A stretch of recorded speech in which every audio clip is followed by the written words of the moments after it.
Breaking news to tell you about it this hour. A former Montgomery County high school teacher at the center of allegations that he showed a student nude photos was arrested this morning.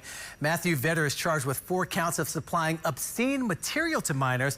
Officials did not say if the charges are connected to an incident in April where he was accused of showing a nude picture of himself to a student. He resigned immediately then. Now, we reached out to Clarksville Montgomery County Schools for a statement. We have not heard back. We're going to continue to follow this